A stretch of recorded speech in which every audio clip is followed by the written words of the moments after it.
આખા ગામને દબાવે અને આખું ગામ જોઈ રે, એ શરમનો વિષય છે. એક બેનના ઘરની આગે આ બધું બંધ કરી દીધું અને કોઈ એને કઈ કે નહીં. મામલતદાર શું ન્યાય કરતો? આપડે હાથ ભાંગી ગયા છે?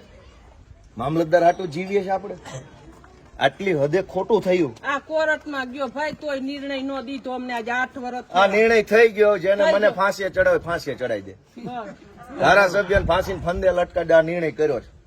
કોના હિંમત છે એમ જોઈએ છે. એક બેન આરે આવું વર્તન થાય, આ કઈ વ્યાજબી વાત છે? ભાઈ ફટાક્યા દિવાળી અહીંયા ફોડાવે કેવું ને, અહીંયા ફટાક્યા ફોડાવે પછી એમ કે હરગાવી નાખો, અંદર નાખો. જો કેતા જાય ધોઈડા જાય. હું તમને બધાને વિનંતી કરું છું કે થોડોક બેન ને સપોર્ટ કરજો. હે જે હોય ગુંડાનું નામ નથી લેવું. તમે બધા ભવિષ્યમાં ગમે જ્ઞાતિના હો, આ બધી જ્ઞાતિના છે, બધા ધર્મના માણસો. ખોટું થતું એને બોલવાની ફરજ તો બધા ધર્મમાં લખી છે કે નથી લખી? બધાના પોતપોતાના ધર્મ ગ્રંથોમાં છે કે નહીં? તો આ બેન ને બીજી વાર હતો, હું પાછો આવીશ. જો કોઈને બહુ મોટી હવા ભરાઈ ગઈ છે, ભાઈ ઘડીક નુરાભાઈ, કોઈને બહુ મોટું ભાજપની હવા ચડી ગઈ હોય, કિરીટ પટેલની હવા ચડી ગઈ, હું પાછો આવીશ અને એ દિવાલની જેસીબી નો એક ટલ્લો મારી દઈશું. થોડાક દી ખમો, મને નવરા પડે મશીન લઈને હું આવીશ અને કોણ મને ફાંસી ચડાવું જોઈ લઈશ. આટલી હદે નાગાઈ કરવાની, આટલી હદે દાદાગીરી. કારણ કે માધવનું માણસ બોલે એમ નથી એટલે કરી. ભાજપના માણસ એટલે આપણે આમાં રેકોર્ડિંગ કરીને પછી બધાને બાટે. ના બાટે પણ અમે આપી દો આખી ગુજરાતને બતાવો કે બેન આરે ભાજપના ગુંડાઓ છે એ કેવું વર્તન કરે. આ મેન ગેટ છે, થોડાક પાછા હટીને બતાવો તો. બધા પાછા હટી જાવ, શું ઘટના બની. આ મેન ગેટ છે બેનના ઘરનો. થોડા ભાઈ પાછા હટી જાવ, બધા નીચે હટી જાવ. હટી જાવ બધા, બતાવો તો બેલા બતાવવા દો. સાંભળો હટાવો. આ બેન નું ઘર છે. આ વિશાળ અડમતિયા ગામ છે, ભેસાણ તાલુકાનું. આ મેન ગેટ છે એનો. હવે અહીંયા ભાજપના માણસે બેલા મૂકી દીધા અહીંયા સળંગ. આ બધા અમે હાથે અડસેલ્યા.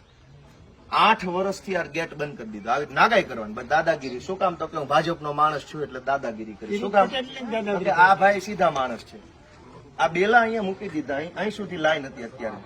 આમ આ ગેટ ની બહાર કેમ નીકળવાનું? તો બેને મને આજે હું ગામમાં આવ્યો, ફરિયાદ કરી, કીધું હાલો આપણે જ કાઢી નાખીએ બેલા. મામલતદાર શું કાઢવાનું?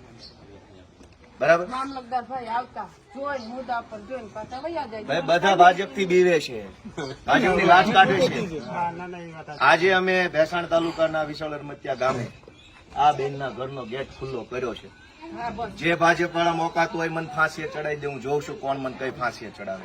આટલી હદે નાગાઈ કરવાની ગામડામાં ગરીબ માણસો આવે, નાના માણસો હોય, ગરીબ માણસો હોય, કિરીટ પટેલ જ કરાવે છે કે અહીંયા બેલા ગોઠવી દીધા ઘરની આમે 8 વર્ષ સુધી સળંગ.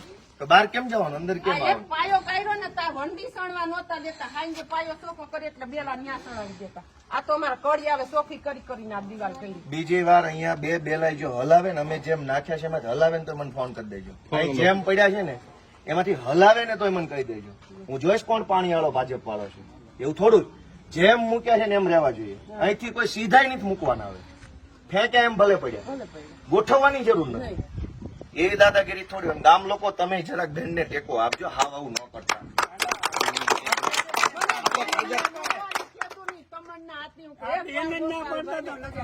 કાંઈ વાંધો નહીં. હવે હું બધાની રજા લઉં છું. ટેકો રાખજો જરા. બરાબર. હાલો.